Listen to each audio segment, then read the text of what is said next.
Hello, fellow music nuts. It's me, Cubby, with another personal spin. And today I am going to be ranking Megadeth's albums. Uh, Megadeth were one of the first sort of heavier bands I got into.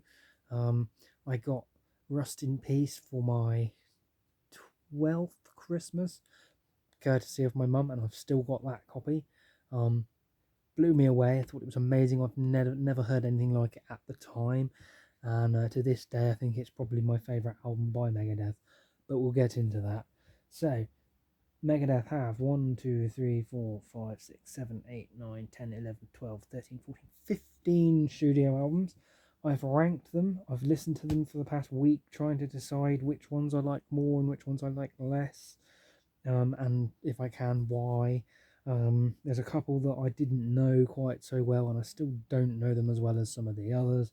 So again, as always, the ranking thingy could change. This is just how I feel about it at the moment.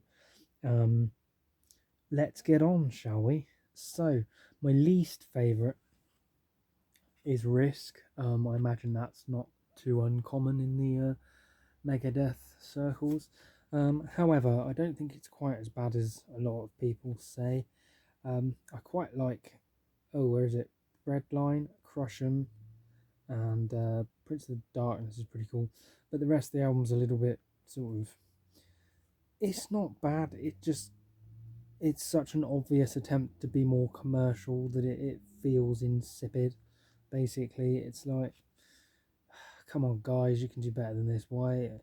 I understand bands have got to make money, but I'm pretty sure they were making, enough money anyway. So, and it just represented,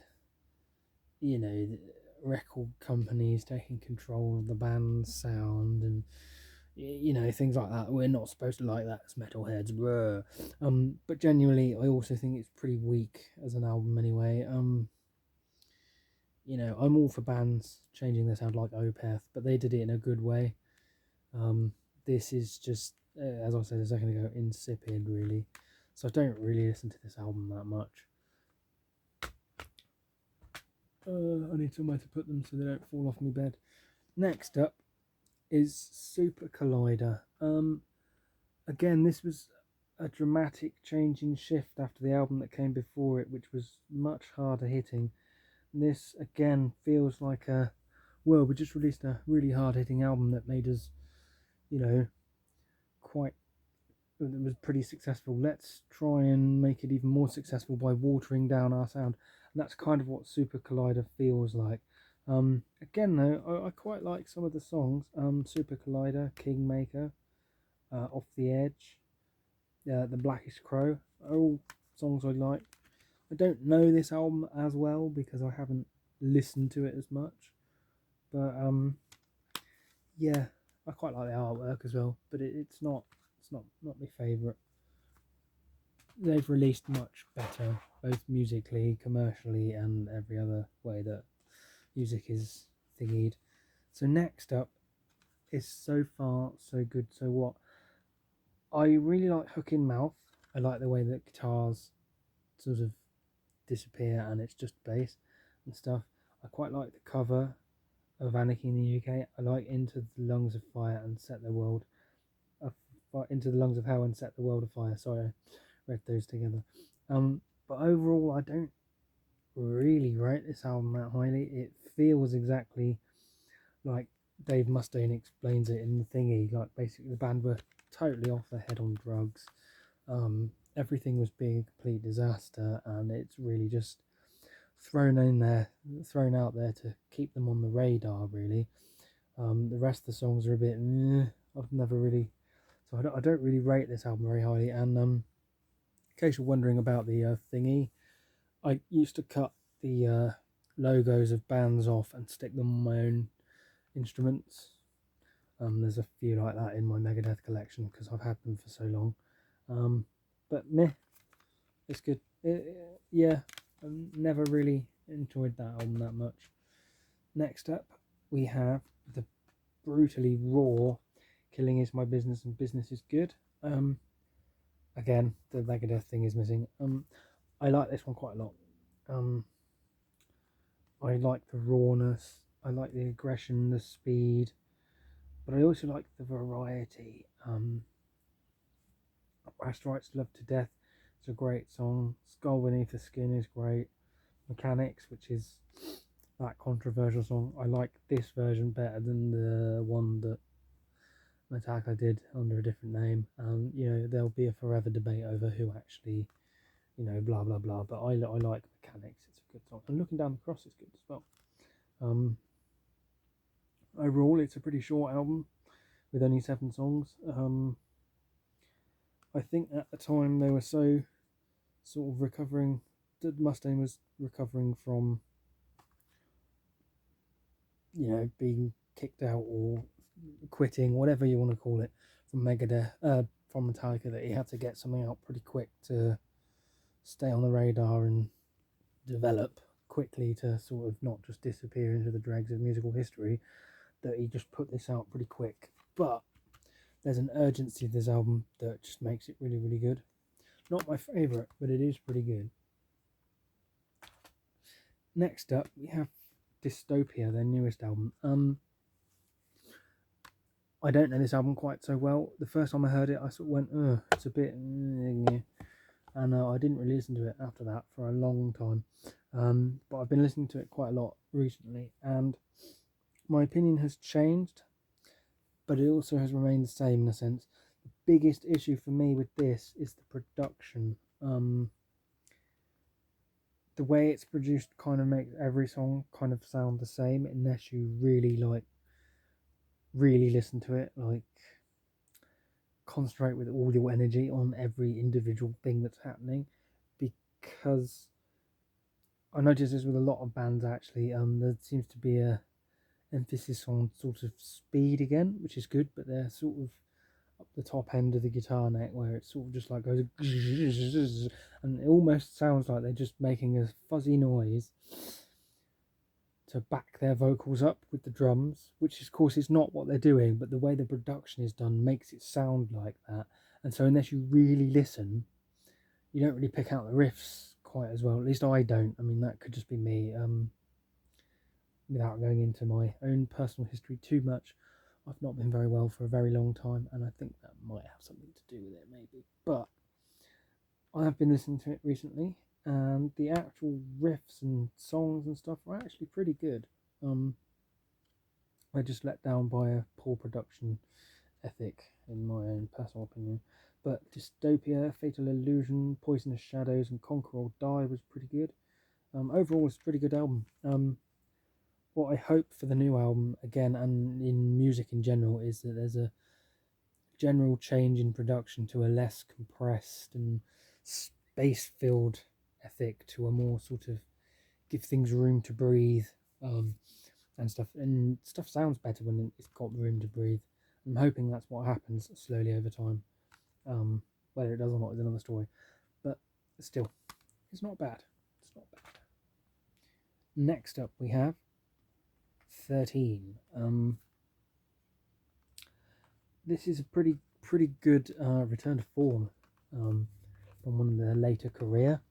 I quite like it. Again, the reason it's probably so low, it has got a loose disc, is possibly just because I don't know it as well, because it's one of the newer-ish albums. 2011 isn't that new now, but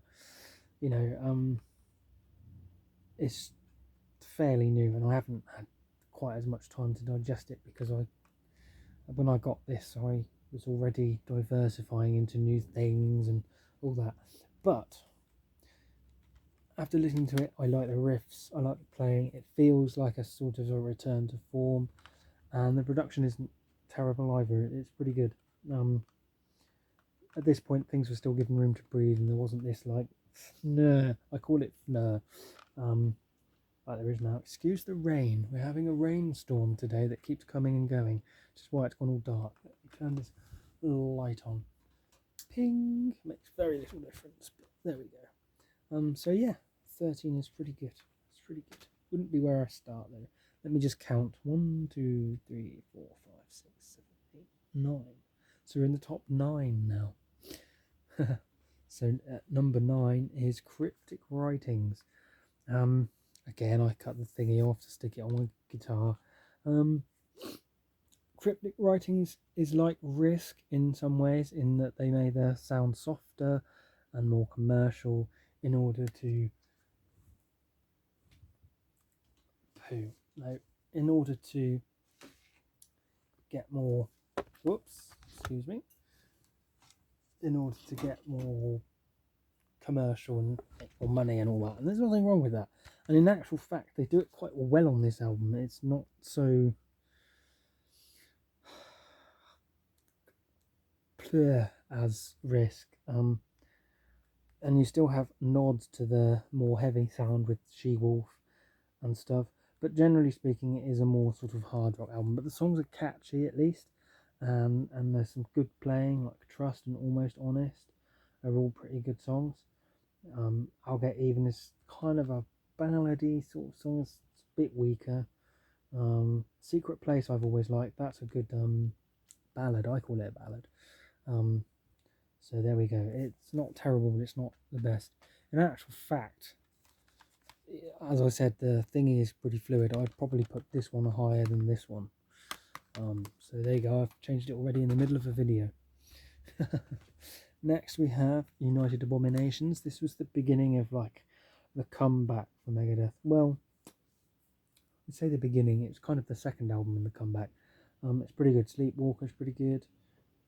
It's got a new version of A Tout Le Monde on it, which I still don't know what it means, but it's a really good ballad. Gears of War, United Abominations. It's a pretty strong album. It's a pretty strong album. It's a very good comeback, and yeah, I mean, again, it's not quite up to the same epic standards as some of their earlier stuff, but it's pretty good. It's pretty. I like it. So number whatever we're on now is I always The World Needs a Hero.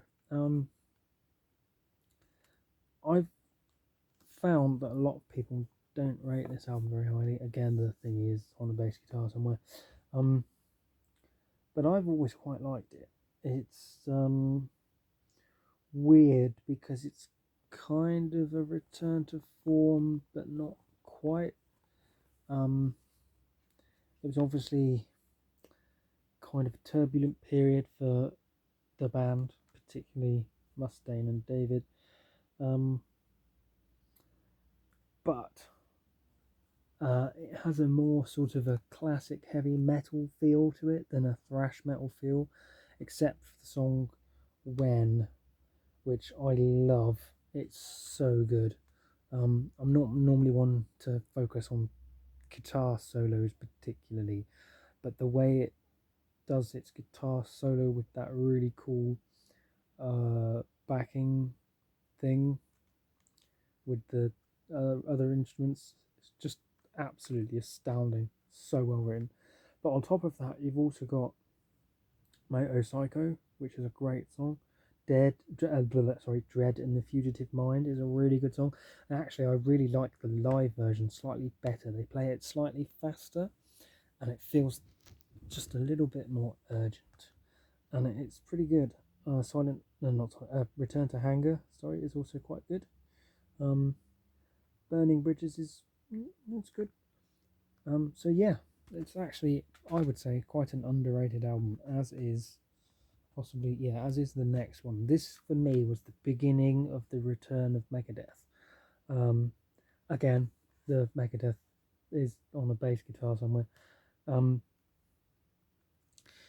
Before this album, it was largely accepted that Megadeth had ended its existence. They had disbanded and everything. And then out of the blue, I remember it quite well, at least in Britain anyway. I don't know what it was like in other countries, but here it just sort of dropped, and it was like, whoa, what's this? A new Megadeth album? And I was like, is it really Megadeth? And I was like, is it a compilation or something? So I checked the back and I was like, none of these songs are on any other album. So I was like, is it the end of a, like this is the last stuff we wrote and blah blah blah thing? And I bought it because I liked the album cover. Put it on and I was like, this is really good. This is like old school Megadeth. And it is. It's a little bit mishmashy because there's no actual band at this point. It's essentially Mustaine featuring guest musicians at this point, but it was so successful. I'm guessing that because it was so successful, at least relatively anyway, he put the band back together and basically started again. At least that's my sister sneezing. That's the impression I get. Whether that's right, I don't know. But that's the impression I get. So what's good about this album? The riffs, but not only the riffs, the songs. So you got Blackmail the Universe, which is a great opening song. Blackmail the Universe. Kick the Chair is good. Kick the Chair. Doopy doopy. Tears in a File. If I remember, I haven't listened to this one for a while actually. Is a ballad. Die Dead Enough is kind of a ballad, but it's a bit more heavier than a ballad. Then you got Back in the Day, it's my favourite song. It was back in the day. Great song. Truth Be Told is good. Of Mice and Men, Shadow of Death, are all pretty good. And it's got a cool back cover as well. So yeah, it's a pretty good album. Then next up on my album, now this one's probably here more for nostalgia. I probably like the other one before it better, but I listened to this in my formative years, and so it's a bit more. Wow, I never realised I cut so many Megadeth symbols off the cases. It makes me kind of want to buy them all again, but hey, I'm not going to. Reckoning Day is kind of the first album. Sorry, it's not Reckoning Day. Euthanasia. So I was reading the songs. Euthanasia is the first album that really shows a fundamental change in the Megadeth sound. This is the first album that's noticeably less thrash metal and more sort of heavy metal, hard rock in sound, or groove metal sort of mixed together. The songs are generally slower, generally more groovy, and stuff like that. It works though. I actually like it. It doesn't feel like they've done it for commercial reasons. It feels like they've done it to sort of remain relevant, which is to me different than being commercial. I've got no problem with commercial music, by the way. Anyway, so it's got 3 really good opening tracks, particularly Train of Consequences with the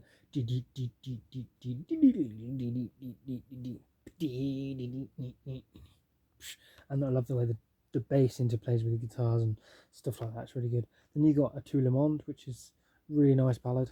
Then you got Killing Roads and Elysian Fields, which have got really catchy vocals, both of them, and a slightly more sort of soft, not soft, but less punchy, but also more melodic, along with actually Blood of Heroes as well. Family Tree, I can't really remember. Euthanasia is good. Thought I Knew It All was kind of another ballad, but I've never quite liked it as much. And Victory is a really cool song because it's basically song titles from other Megadeth albums stuck into a song for the lyrics. It's cool, and it's got some really cool bass playing on it as well. So overall, it's a pretty good album. Next up, we have, and we're into the top 4 now. Endgame, I felt was the sort of, it feels like a successor to Rust in Peace in some ways. It's a really good album. It's really focused, really good. It's got amazing guitar playing, amazing drumming, bass playing is great. Dave Mustaine sounds incredible, relatively. A lot of people don't really like his vocals, but you know, for Dave Mustaine, he sounds really good. He sounds strong. It's just a really good album. It's well put together. Dialectic Chaos. It's got some great lead guitars in it. Great riffs. 44 minutes. It's another one. Bite the Hand. It's great. Hardest Part of Letting Go. Oh, it's just really good. It's really good. I recommend this one highly, actually. Yeah. So number 3, coming at number 3 is Countdown to Extinction. Again, missing the doodad. This one feels like a cross between Rust in Peace with its much thrashier sound and Euthanasia. It's kind of a crossing point. Because you got things like Symphony of Destruction, which is kind of a euthanasia sounding track, and then you've got like, Psychotron and Sweating Bullets, which are more sort of Rust in Peace style. But I like it. It's a really good album. I haven't listened to this for a long time actually. But my favourite song on the album is Psychotron, which is funny because, as I keep saying, I'm not huge on like guitar solo type stuff, but it's the lead guitar work in it is what makes me like it so much. So, but yes, it's a brilliant album, and it's got really cool artwork as well. So, second is Peace Sells, but who's buying it? I've got this on vinyl as well, an original vinyl, which actually sounds better than this. This is the remixed version, and it's kind of lost a bit of its edge. I love Wake Up Dead. Again, it's the solo in that one that really makes it for me. And Devil's Island, a little bit long actually, Devil's Island, and Peace Sells is great. Do you know what? Actually, I'd put this lower down. It's kind of a classic, but then it got out-classicked by Rust in Peace, which is my favourite album by Megadeth, always will be. Although I have to say, Countdown to Extinction and Endgame come pretty close. Maybe, actually, I would put Peace Sells before Endgame. So Peace Sells is 4th in my list now. See, I've changed it again in the middle of an actual ranking video. I apologise for having cut the thingy out. I would buy this again, but this is a before they remixed it thing, and I bought the remix because I don't know, I just did. At the time they were really cheap, and which song is it with the little bass solo thing in it? In that song, I think it's Take No Prisoners. Yeah, it is Take No Prisoners. I don't know what they did with the bass thing, but it's terrible. It was just terrible. That alone makes me not want that version of this album. So if I buy this again, it will be an original version or this version of it. Certainly not the remix. This album is just amazing. It's so good. Every song on it is just perfection. It's thrash metal perfection. Take No Prisoners, Five Magics, Poison Was the Cure, Lucretia, Tornado of Souls, Dawn Patrol. Oh, so good. And the fact that it wasn't in the 1001 albums you must hear before you die thing is an absolute travesty, especially, come to think of it, when they put this album in. How could you rate this album higher than this one? This one is thrashier in the sense that it's like much rawer and like and stuff. But this one's better. It's far, far better. At least in my opinion. Obviously open to discussions, but this is my favourite. So there you go. Let's get back on screen, shall we? That is my Megadeth ranking, and as I say, the rankings are always fluid. Most people who do rankings say that. I've actually changed 2 of the thingies while I've been making the ranking. So there you go. That's how I rank my Megadeth. Please comment how you'd rank it, what you think of my ranking. Let's discuss it. I like discussing music. It's good fun. And if you like my videos, please like and subscribe as well. I have been Cubby. This has been a personal spin, and this has been a ranking video. Thank you for watching. Goodbye.